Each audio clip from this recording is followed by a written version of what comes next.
Hello friend, this is Rajiv and today I'm going to explain all the important things which I followed during my SnowPro exam preparation. Hope this video will help you. I hope you have already gone through my blog for all the FAQs related to exams as a beginner. If not, then I'm going to paste the link of my blog in the description section. Please have a look. That will help you to get all the basic questions which I was looking for and I didn't get for each and every reply. Okay, so what this video contain? So basically, this is the 5 pointers or the 5 area where I am going to concentrate. The first is the SnowPro subject breakdown. 9 steps to success. What are the topics on which I got questions on exams? Your best friend and the sample Snowflake mock exam. What YouTube channel which I followed during my preparation and the exam tips.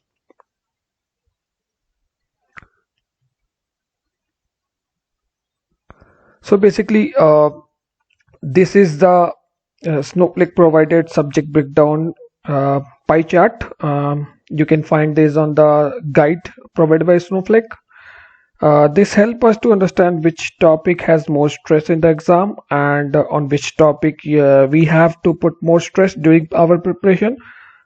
Just bear in mind these are indicative percentage and can be changed in future. So always refer to the latest Snowflake exam guide before you appear for any exam. So as per the current um, exam, like the maximum question exam concentrate on Snowflake overview and the architecture. It's around 28% and 18% from Snowflake virtual warehouse. Snowflake storage in production is around 15%. Data movement, basically loading and unloading of the data. Copy statement 14%. Snowflake account and security 12%, and Snowflake performance tuning 9%. Semi-structure 4%. So these are the 9 key steps, or you can say the flow of the courses which I followed. Being a beginner, having no background on Snowflake, I was having clueless how to start. But then after doing lots of research on my own, I came to this 9 step to success. So basically, I started with a Snowflake Decoded Fundamentals, a Udemy course, which is around 4.5 hours of a crash course, where it's on high level. You will get a feel of each and every topic. Um, it's a good to start with. And then the second course I took from the Mindtickle University. So I started with the level of first concept. After that, I took level up performance and then level of Snowflake data marketplace.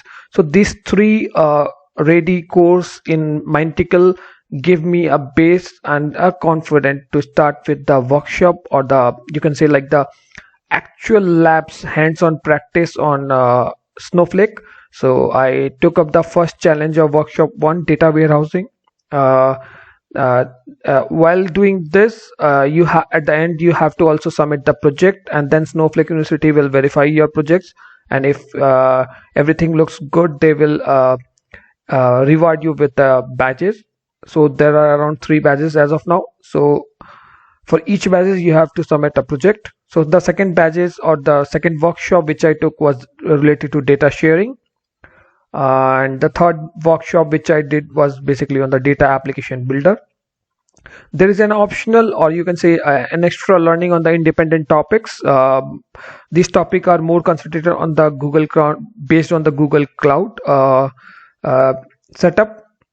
And at the end, after doing all this step 1 to 8, I got a confidence on all the topics, but I wanted to deep dive. So I started looking to the Snowflake documentation, where you will get end to end everything for each and every topic. If you want to go through high level, or if you want to go deep dive, everything you will get on the Snowflake. And for me, it's like that's the perfect place to look for anything. And then you can also look for Snowflake mock exam. There is a sample exam in Mintical which will help you to get a feel of a actual exam. Okay, so this is the most interesting part where everybody is looking for what I got. So I recently gave exam on March 2021, and these are the area or the topic, you can say, like on which I got the exam questions. So basically the majority was on architecture and addition as described on the first slide. I also get lots of question on micro partitions and data loading and unloading. There are tricky questions. Lots of question from virtual warehouse, a small bit of task context. There were question on table types, security, yes, performance not that much, but yeah, on caching, yeah. Data sharing, there were a couple of question. There were question on stages, clone, pipe, time travels. So please, guys, try to clear your concept. So basically question was not that tough, but it was really testing your whether you have a basic if you got the concept clear or not. So question seems very easy, but it's very tricky, and you have to read the question multiple times to understand actually what actually they are looking for. So there might be multiple questions which looks same, but there will be a slightly or small difference in the question which will change the answer. So try to read the question. If you are not sure, mark for review. You can come back anytime, so there is no limitation like in Microsoft exam. For certain section you can't come back, basically on the scenario questions, but here there is no limitation, so you anytime you can come back and do revision. If you're not sure, mark it. First complete all the questions, number of questions, like there are total 100 questions, so you have to get 80% out of that, so to pass the exam. So once you are done with the 80%, then you are confident, then you can come back and then with a fresh mind. So it's like that. So there are no scenario questions, so don't worry. There is no syntax question, so you will not get any question like you have to write down the syntax of that particular. But yes, please do read all the parameters, especially for the copy statement or clone statement, time travel. So all this syntax, please go through all the syntax.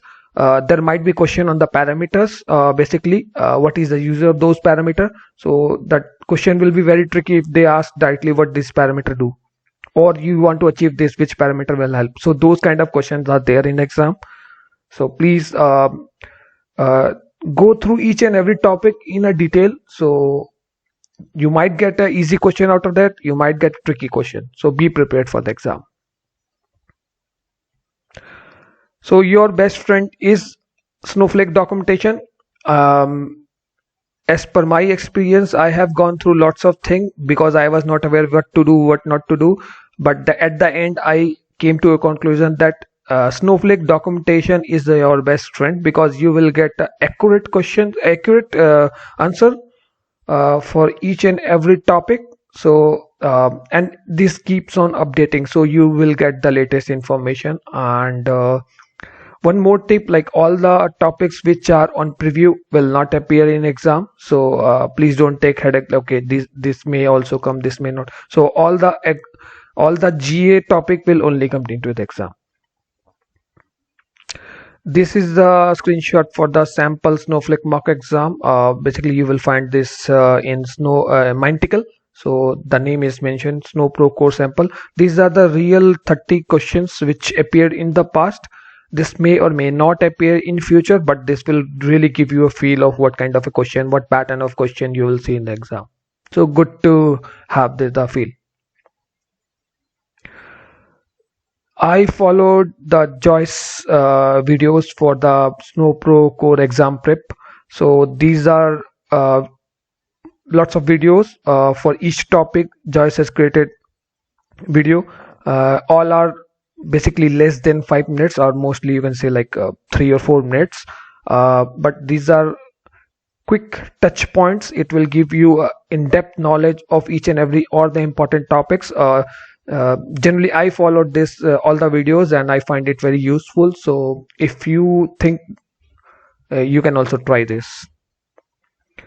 Lastly, the exam tips is like don't over stress. You have lots of time. You have 100 question. You have to get 80%, but you will surely make if your concepts are clear.